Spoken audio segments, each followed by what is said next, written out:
The wheelchair challenge will give an insight into the challenges that wheelchair users experience on a daily basis. I think it will give them maybe some empathy as well, dealing with other people's reactions, and actually putting EY on a platform to say you are serious about disability and you actually want people to be as open as possible.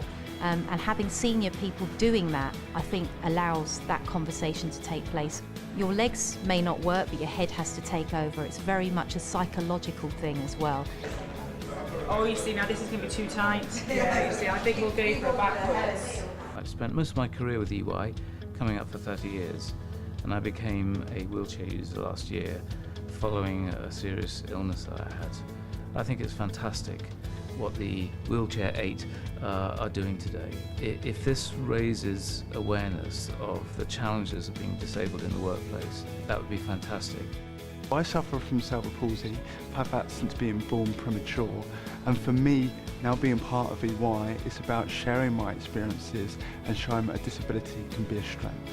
When I first came back to the office following my extended period of sick leave, I was very apprehensive about coming into MLP and seeing people for the first time. Not just because I hadn't seen people for such a long time, but that they were going to be seeing me for the first time in a wheelchair, and I was a little bit apprehensive. But actually, the reception that I got was fabulous, and it was lovely to be back. And being back here again today, it's exactly the same thing. It's clear to me that people look through the wheelchair and engage with me just like they used to. I often wondered how to engage people on mental health. It's the least visible of all the disabilities, and I thought, actually, if I do this, people will stop me and they'll talk to me. And they have stopped and talked to me. I've been able to talk to them about disabilities of all types, but it's been a really good way of talking to people about mental health.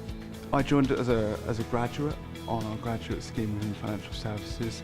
I'm now a manager after 4 years at the firm, and hopefully showing that disability can help connect ourselves with our clients and also connect us individually within the firm. I probably found it harder going in and out of meeting rooms than I expected to. I did know that the doors were going to be quite challenging. I wanted to give an opportunity for people who are working with me on this day to see what shows up for them in seeing an able-bodied person in using a wheelchair. Well, we really wanted to do something on the back of the Paralympics, and that was about raising awareness of disability in EY to really encourage people to have conversations, whether you have a disability or health condition or you don't, just to feel that bit more confident about talking about it. There's been a very practical angle around the physical challenge of getting round the office in a wheelchair. The other thing I found tough was actually the security system. So how do you press the exit button to get out the lift and then get yourself in a position that you can open the door before the lock comes back on? The carpets are a bit tricky. It's a bit like sort of running through mud. I found people's reactions quite variable. As I sort of left the briefing area, I felt really quite vulnerable. And coming out, sort of sitting down, everybody's above me.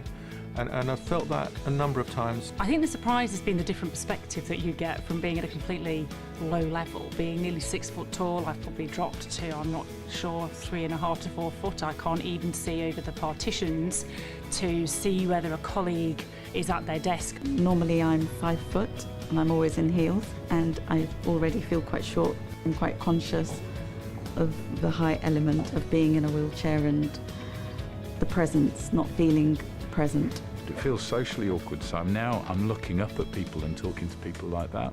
It's difficult enough, isn't it, getting to meetings on time and getting around.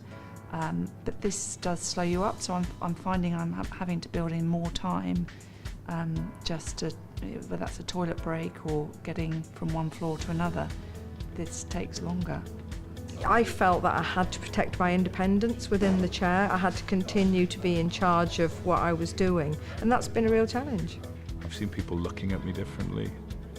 I perceive them to be treating me differently. I'm not sure whether that's true. I guess it is. So it was like, it really changes how you feel about things and people.